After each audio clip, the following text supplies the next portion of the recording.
Hello and welcome to Endless Space 2. My name is Zardos, and today I am going to be playing the Riftborn. I actually recorded a Let's Play before this one with the Riftborn, and it was a ridiculous start. I just wanted to show you guys that start before I get into this, so I'm going to back this up real quick. Alright, check this out. This was by far the strangest start I've had in a while. Okay, so playing as Riftborn, production is the main thing, and there's not a lot of it on this home system.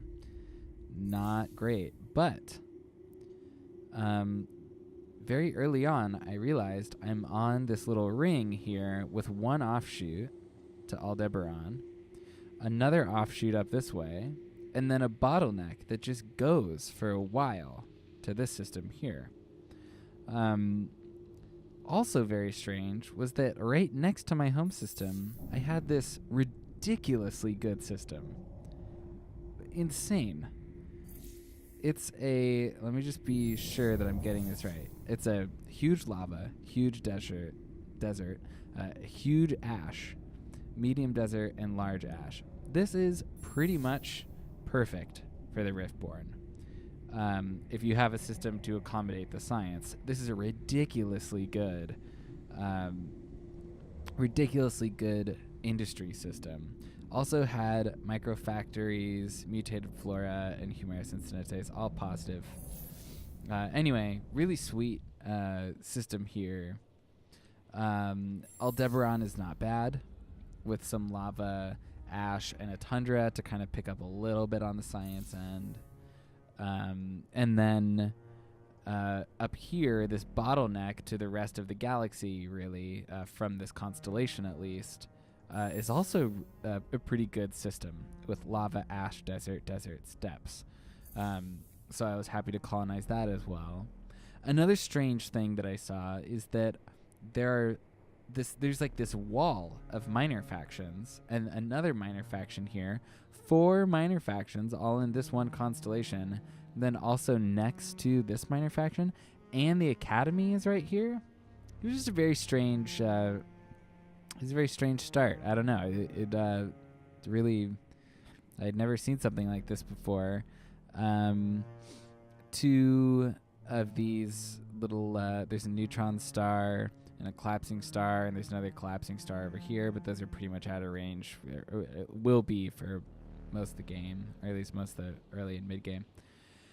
Anyway, I just thought that was really bizarre. Killer system. I'm kind of actually...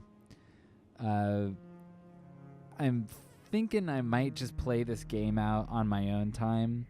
Since it's so weird, I don't think it's a great example game anyway. I mean, it didn't really meet any minor factions until like turn, I don't know. It was pretty late. You can see it's turn 36 now. But during the exploration, which was surprisingly slow considering I was on a loop, there was this offshoot here which took some time.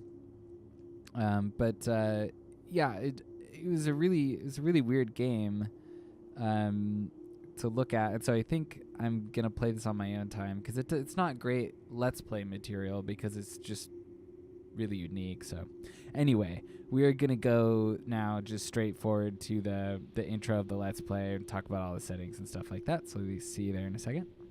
All right, and we're back. So I'm going to be playing the Riftborn because that's the most comfortable faction for me right now. The way I decided to explore the factions in this game, or rather the empires in this game, was just to watch their intro videos and see which ones were the coolest. I liked the Horatio a lot, so I played a couple games with them. And I played the Unfallen for like half a game. It's not that I didn't like them very much, but I decided to move to the Riftborn. I have not played the Vodiani, Lumeris, United Empire, Cravers, or Sophans. So that's something to consider. You know, I'm really excited to get into the other empires in this game, but I figured I'd do a Let's Play for Riftborn simply because I think it's my best faction right now. Yeah, so you can see here in my settings that I'm basically following the same settings that the channel 4X Alchemist uses. It's an excellent channel. I watch a lot of Let's Plays for Endless Space 2, and I really like their content a lot. Also, Punksasu is an excellent resource. Wyvern's World is really good, and so is SB. All of those channels are favorites of mine, and I recommend you check them out if you have not already.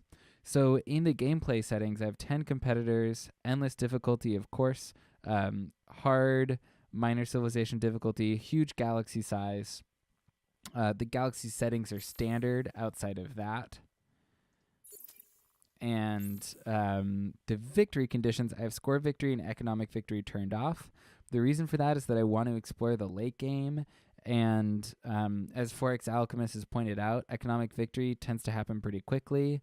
One of them plays the Lumeris, so that's probably why it happens so fast. And score victory puts a turn cap on the game. And so I want to be able to do more late game stuff. So I figured I would turn those two off. And then that's pretty much it for this screen. The one other thing is that I'm leaving Academy Quest on.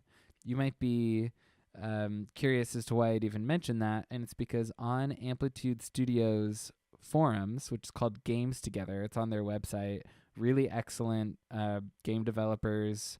They work really hard to have an active community, and as the name Games Together implies, they sometimes implement suggestions that players have to make the game better. So I can't tell you how much respect I have for that game developer. They're excellent. Okay, so, one more thing. Under competitors, we have one Riftborn, because I figure a mirror match will be kind of fun. But you will also see that there are no Vodiani here. And that is because, as 4X Alchemist has pointed out, which I agree with, the Vodiani tend to have a really good or really bad early game. And in the event that it's really good, it's not fair to me to be their neighbor. And in the event that it's really bad, it's not fair to the AI.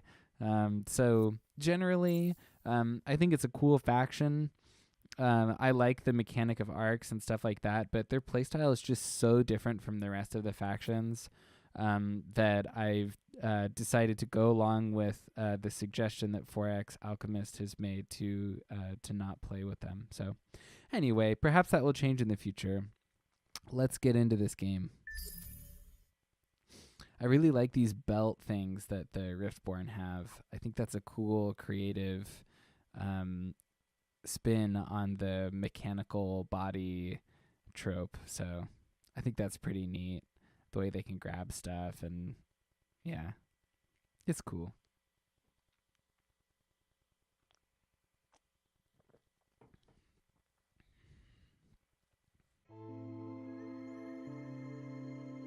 Ours was a pristine universe. We knew nothing of your endless, your dust. Until the rift ripped a path between our realities, injecting a blight that spread like poison. Our cosmos of order and balance was shattered forever. Dying, corrupted, and consumed. We had no choice.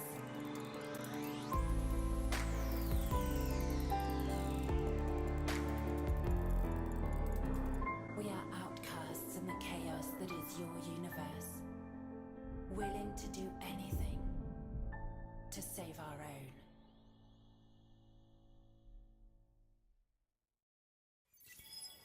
Very cool intro. I like that a lot. The music is awesome. And also, in college, I was a math and physics double major. And I like that the Riftborn have a theme of numbers and mathematics as kind of part of their faction lore. It's pretty cool. You can see here their ship types are rational, natural, prime for their big ships, and then also triangular and tetrahedral.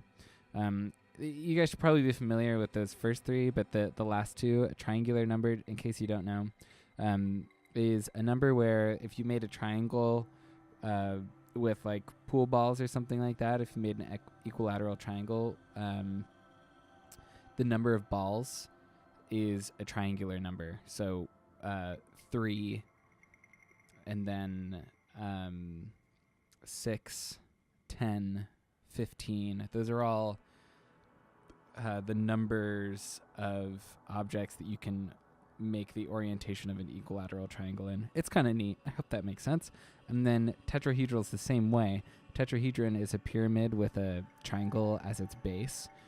It's a very simple shape, you know. It's like you could kind of make it with your hands like that.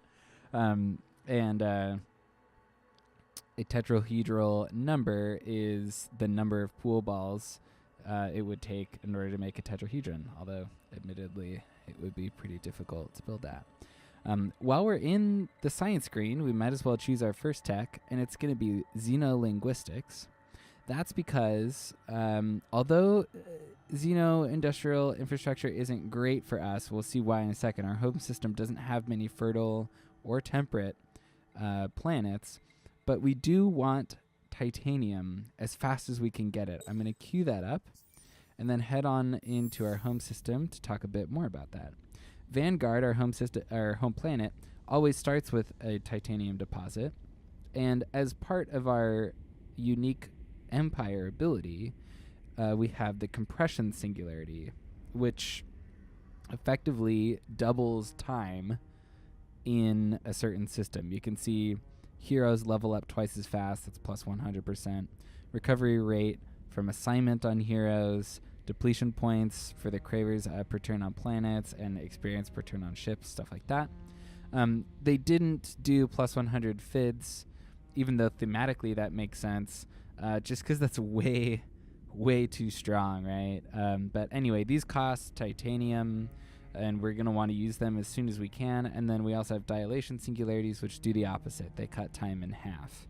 And again, the FIDs are scaled for balance reasons. So another unique thing about the Riftborn is that we don't get population with food. We get it with machine embodiments. So we have to build our population, though we do start with a minor faction, as all factions, or as all empires do.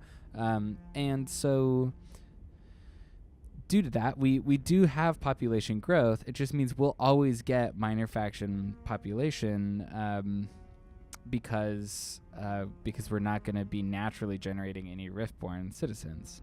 The Riftborn pop give plus 5 dust, plus 5 science, and plus 5 industry, which is really good. So we're going to want a lot of these guys. I also see that we have a monsoon, which is a temperate planet, and a very appreciable titanium deposit, an abundant deposit at that, and a Hyperium deposit. This is absolutely incredible. I showed that start at the beginning of this video of that other game. I thought that one was good, but man, that's a really great planet to have in our home system. All we need is atmospheric filtration, the tech, in order to colonize that. So that is something that I'm going to want to be doing pronto. This is an ash planet, which I'm a big fan of, and a lava planet, which I'm also a big fan of, and that's because we have a lot of industry on those planets. We're going to need those to grow. So I would say that as a home system, this is approaching the best situation we could have. This is great. And we also have dust ruins here, a signal anomaly, which we're going to explore in a second. In fact, we're going to explore right now. So we've got our Shadow, which is our exploration ship. Now, before we explore that curiosity, I just want to say our hero we need to talk about a little bit because if you guys have played the Riftborn before, you'll know that our first faction quest, I don't know all of the faction quest tree. I'm not sure which options branch to the others, except for that it doesn't matter what your first choice is on the first faction quest. The second part of the faction quest will always be the same.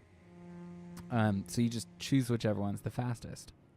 Well, one of them is explore 5 curiosities with a level 3 hero, which might kind of inkle at the fact that we should assign our hero to our ships, because heroes get +6.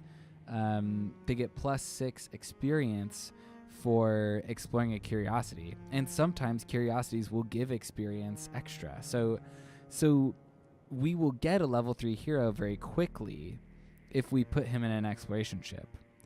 However, I'm not going to do that because our hero, when he reaches his first level, will give plus industry and 15 at that, which is the equivalent of, at least a whole pop.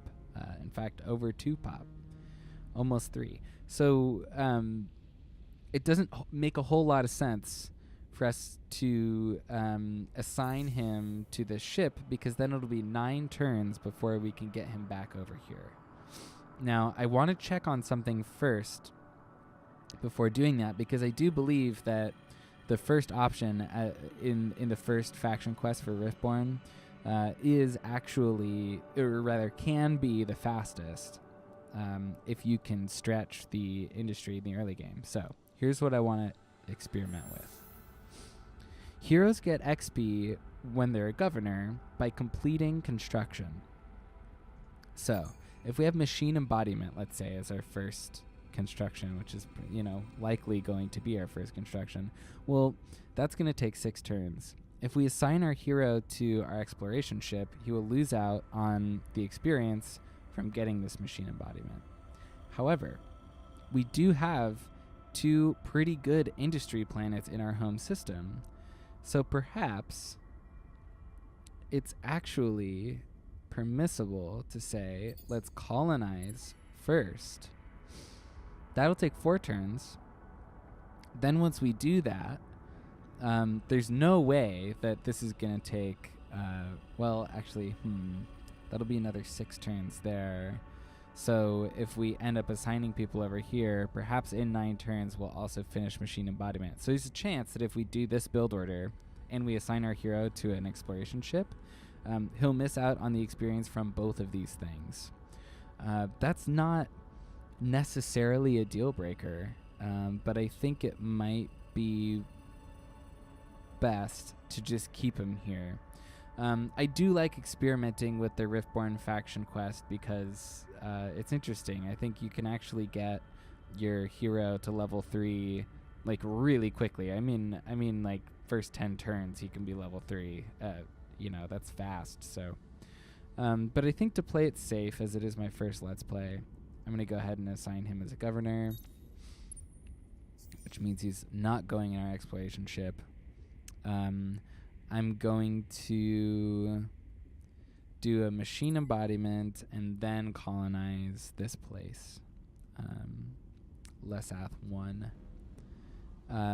We'll kind of play around with our build order from there. I have watched the first 30 turns guide of 4X Alchemist with the Riftborn, and I like their strategy a lot. I think that's super cool. This opening will probably be a little different, but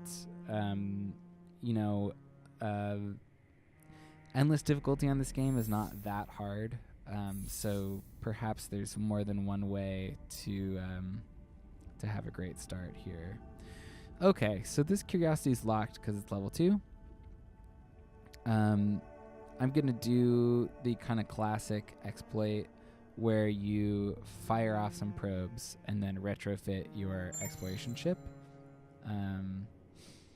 I'm going to shoot a probe this way.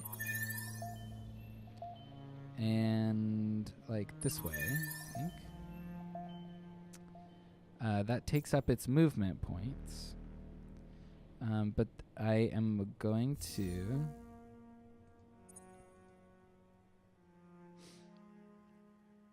change its design,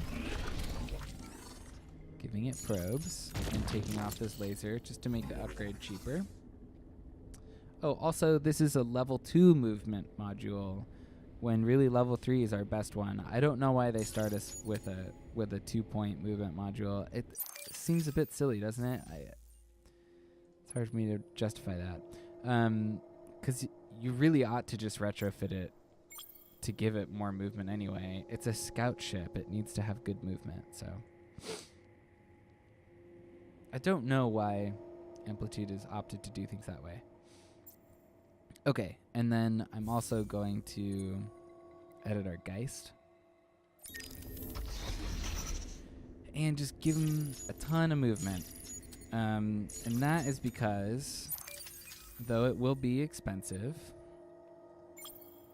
I want to send our colonization ship to... Oh, interesting.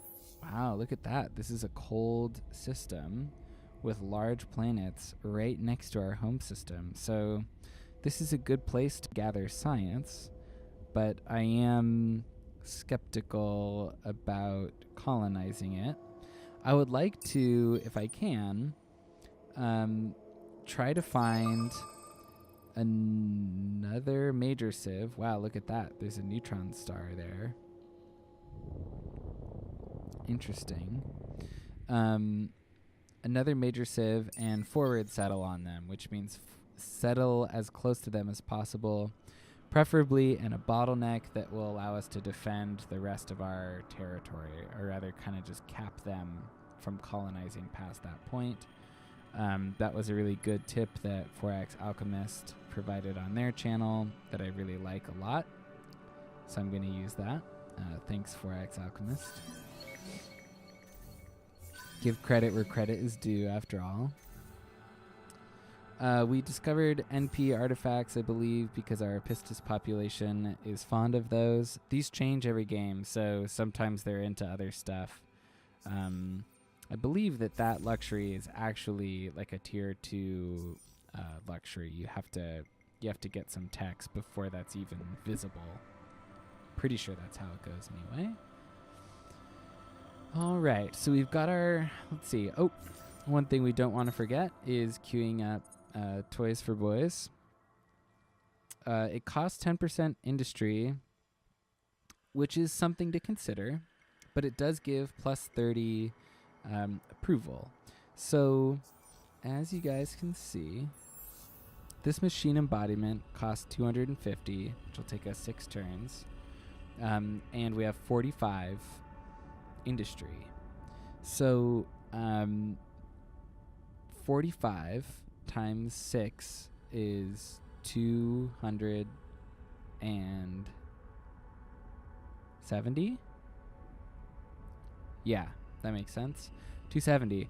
So that's why it'll take 6 turns. But if we take 10% from this, we're going to lose 4.5.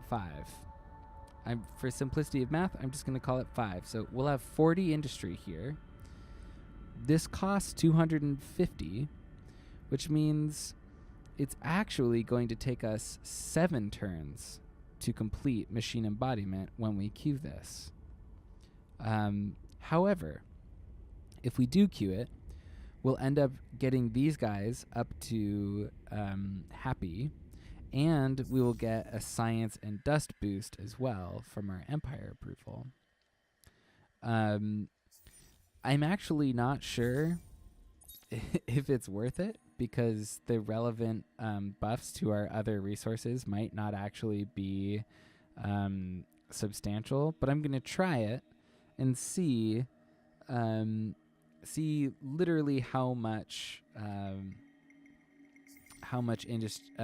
influence, science, dust, and food that gets us. So we have 7 now. We have 29 here. We have 6 food here, and let's see, is that it? It was food approval, science test. Oh yeah, 47 science. Okay, so let's try this out.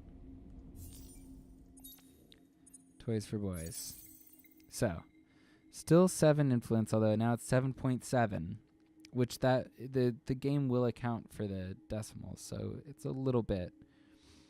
We came up in science. I think we had about 29 there. Yeah, so up by 1 food and up by a little bit of science. And now this will take 7 turns. All in all, I question whether Toys for Boys is worth it. I do like having happiness bonuses in general, and they'll only get better as time goes on. But perhaps it's best to not pass Toys for Boys until you're kind of at least a little bit further on into the early game. So I would love opinions, by the way, about all of the strategies that I'm doing, and whether you guys agree or disagree with my assessment. So please, by all means, comment. Let me know what you think. Okay, that was a super long first turn.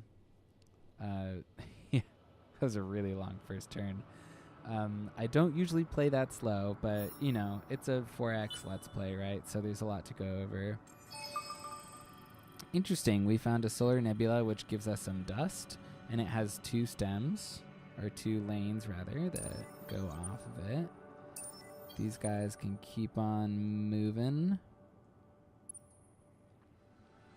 Okay, another cold system. Not thrilled by that. I would like a hot system because industry is really the name of the game for the Riftborn.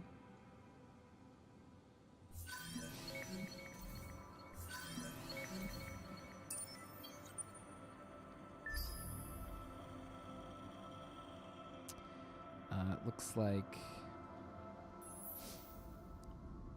1 curiosity so far.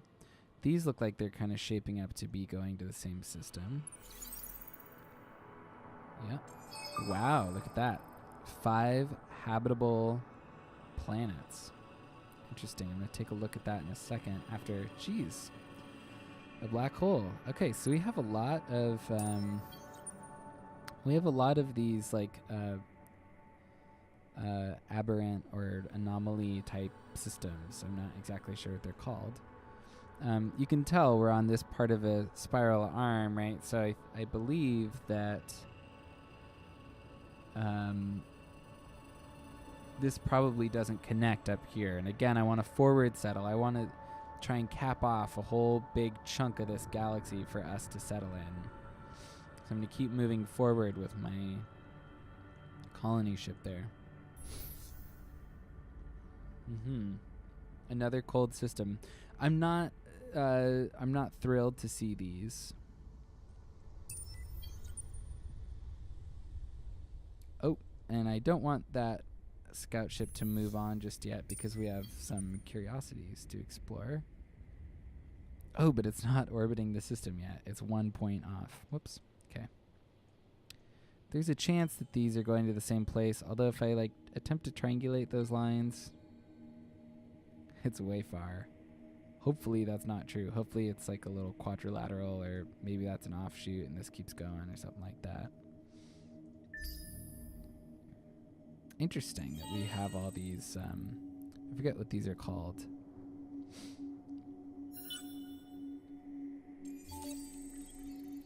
The Academy was discovered, so we're not going to end up needing to do the Academy to the quest. Sophonoty. There are some among us who doubt your intellectual chops. Please, prove them wrong. Okay, I would like to prove them wrong. How did we meet you guys? They're yellow. I believe the people that found the Academy were orange. I wonder how that happened. Lots of anomalies here. So if you're not doing the Academy quest, you don't need to worry about this. But I have noticed there are 3 atmospherics here in a system I'm not going to colonize for a while. So on turn 16, if the Academy has not been discovered, there's a quest that asks you to search as many atmospheric curiosities as possible. And it's pretty good to hold on to those atmospherics until turn 16. 16 is still in the early game. You're not really setting yourself back very much by saving them. Maybe save 1 or 2 of them. But you get a big pile of strategic resources for even getting 3rd in that quest, and people almost always end up tying for 2nd in that one, so it's worth thinking about for sure.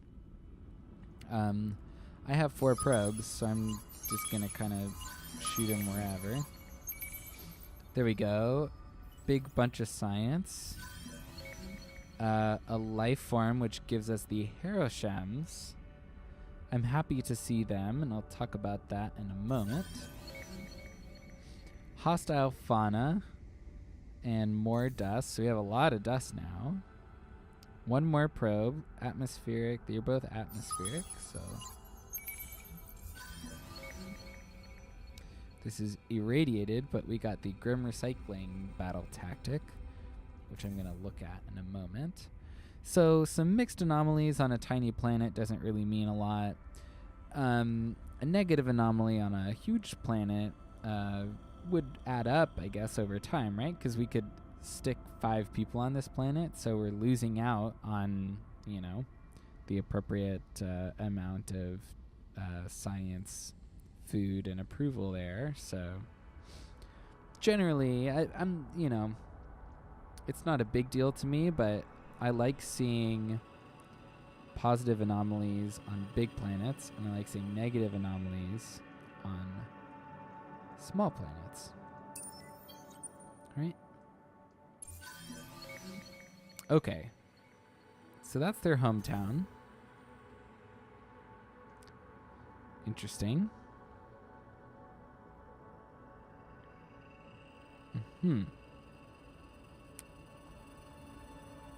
So we might have to just go ahead and grab Ingress.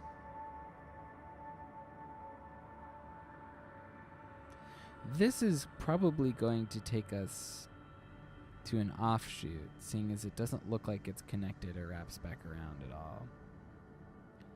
I'm not thrilled about the idea of even going down this lane. It might be a waste of time. Better to explore other lanes.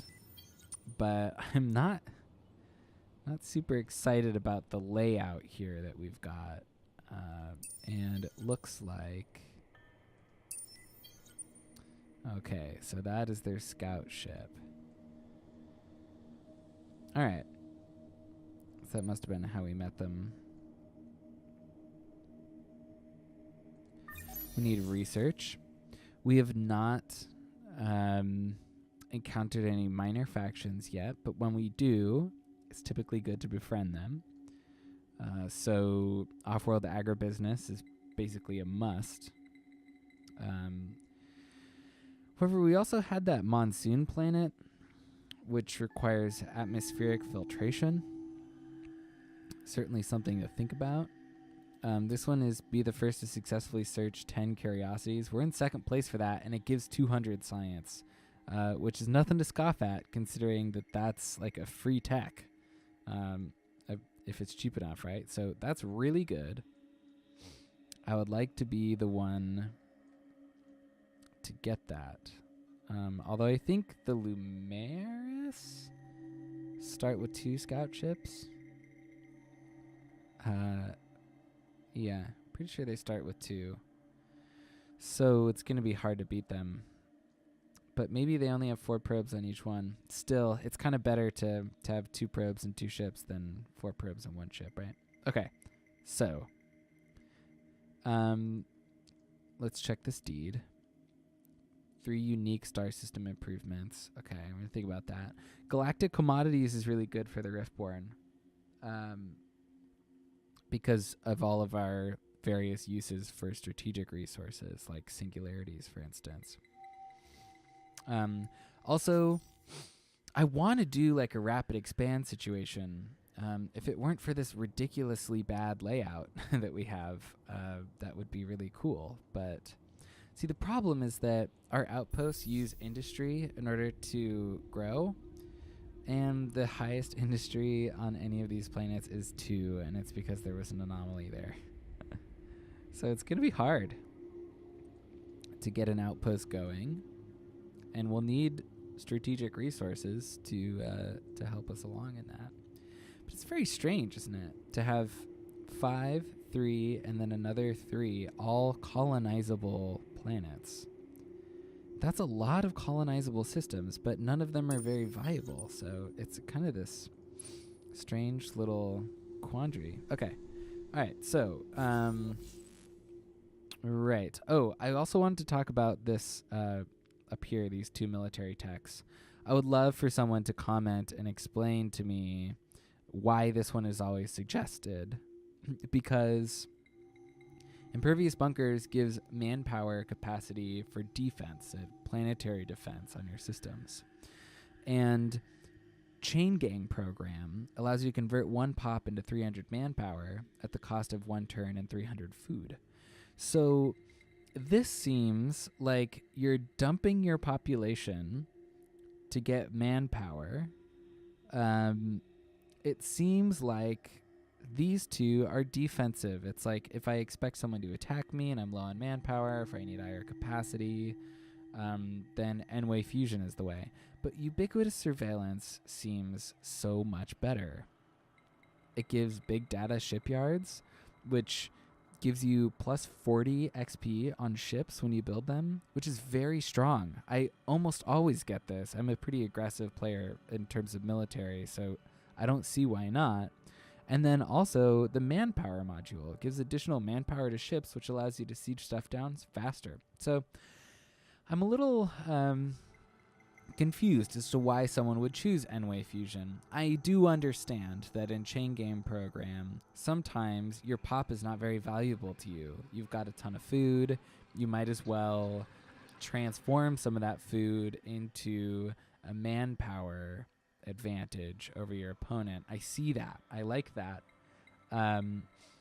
But it seems that Ubiquitous Surveillance still just offers 2 very good early military techs. So I'll almost always choose this one over N-Way Fusion. Off-world agribusiness we're going to get. Obviously, atmospheric filtration, oddly, is kind of a tech we're going to want early, though it's usually not the case for the Riftborn. I'm vacillating between galactic commodities and atmospheric filtration right now. I guess the other option would be just get off-world agribusiness, because we're going to run into a minor faction anyway. We might as well be able to say hello to them when we do. Yeah, I'm going to go ahead and grab it, and then I'll decide between these 2 later. I know this has been a lot of talk, not a lot of action.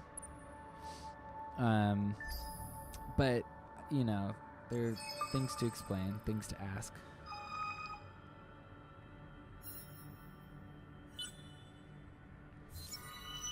Okay, so this is what I was talking about earlier. Explore 5 curiosities with a hero of level 3 or higher.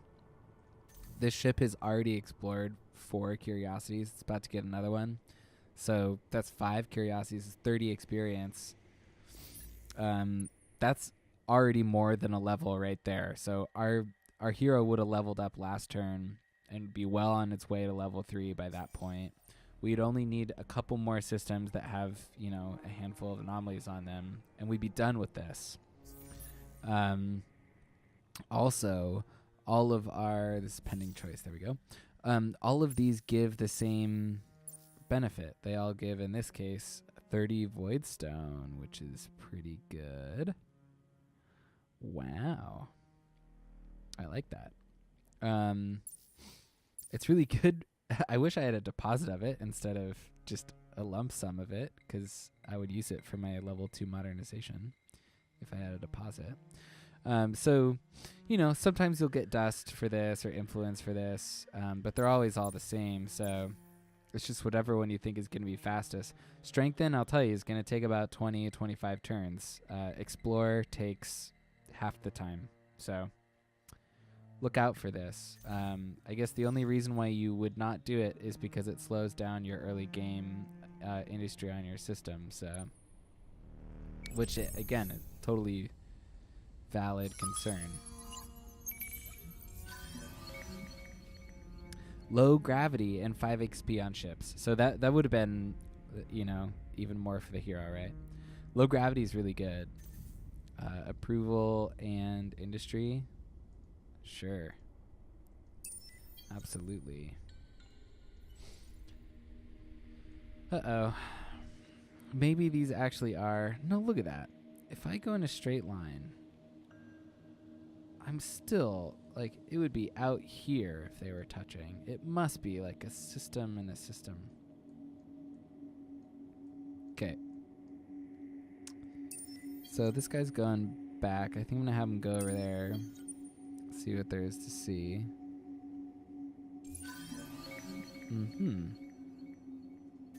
Interesting. Vale is a tiny Terran planet with a pretty good base output in terms of food and also a nice healthy amount of dust. Unfortunately, we can't colonize Terran planets until this tech. Then again, we're certainly getting this tech anyway because of AI labor. Well, I mean, in an ideal game, you've got a lot of hot planets. This is a cold start for whatever reasons. That's strange, but yeah, so atmospheric filtration we're going to get anyway, too, so we'll end up getting both of these techs. This system is viable for us. I'm almost ready to just go ahead and grab it by colonizing this huge ice planet. I know it's not optimal, but it's very close to this significant science boost. And we're going to be building more of these Geists to roll around and check out other stuff. But I'm just feeling right now like we don't have a lot of viable options to colonize. And so I'm really having a hard time justifying wasting all these terms with our colonizing ship. I do think there's a system like here, and they might already be taking it. I'm inclined to check, because if it's got hot planets on it, I definitely want it. I'm going to go see. Ooh, man. Okay.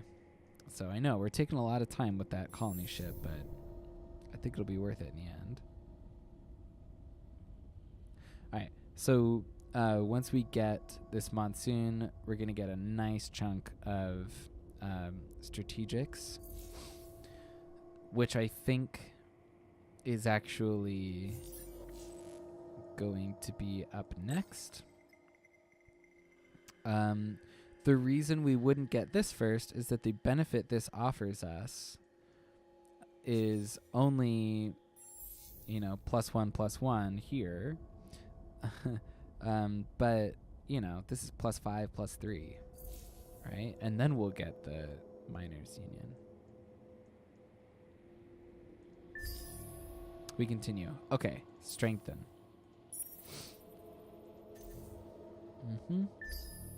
Our hero will level up because the XP that a hero gets for construction is based off of the cost of that construction.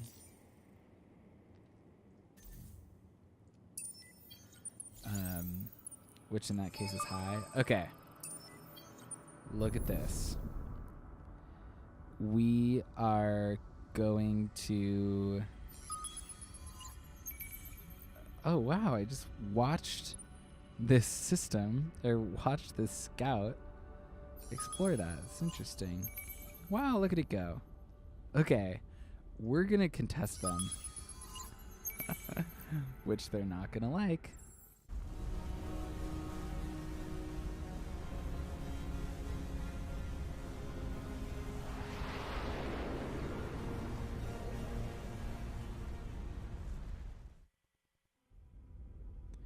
Yeah. And we're also going to use our manpower on them.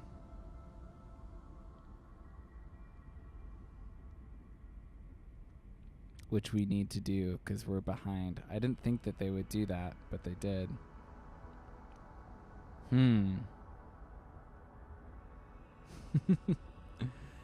I couldn't help myself. If we end up getting this, then we'll also get that outpost. Ah, there we go. Once we did that, look, colony in 33 now. Oof. That's a world of hurt right there. This has Molten Springs, which gives industry.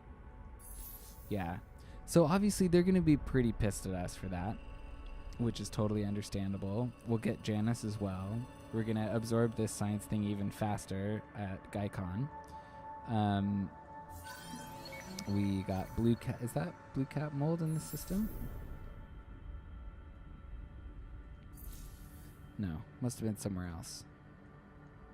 Interesting. They have J-Dotix on their homeworld, which is a very good luxury resource. I think it's the best luxury resource for the early game, so I'm excited about that. Here we have an anomaly. This is where the blue cap mold came from. You know, so right there, that could have been level 3 for our hero, and we'd have continued. I think I'm just going to check out this system, because if it's a hot system, we'll probably make a run for it. I'm having some trouble justifying colonizing because I suddenly want a lot of colonizing ships. So I'm having a bit of difficulty justifying getting less F1. The only thing is that if we switch all of our stuff over here, that is going to be way more industry for us, which would be good.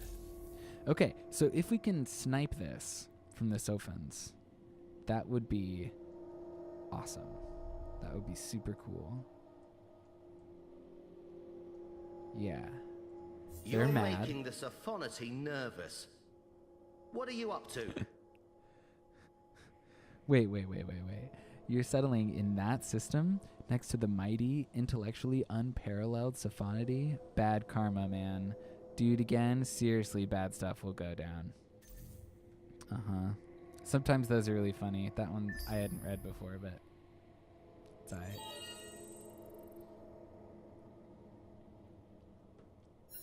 Alright. Here we go. Atmospheric filtration is our next tech. Oh, we got Sahar. This is interesting. We keep seeing all these unique planets, huh? It's kind of neat.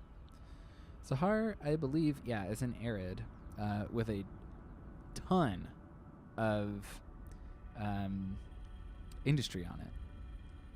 It's a bummer these guys are so small, but that's the right type for us. And deserts are not bad for us. With a mineral rich, just made it a lot better. That's basically like an ash planet. This thing yeah. I'm into that. Cool. So I'm probably going to want to take this system as well.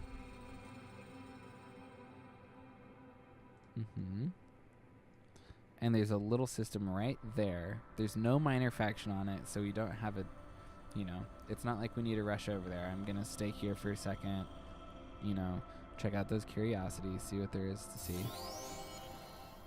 We are done with off-world agribusiness. Found Sahar and Vale.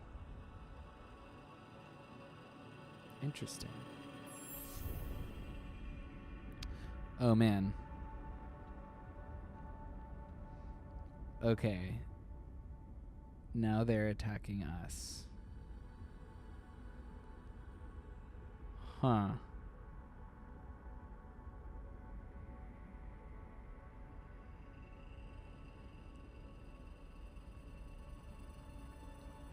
I wonder...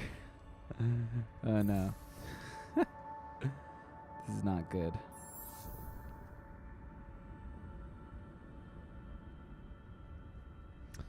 that is not good at all.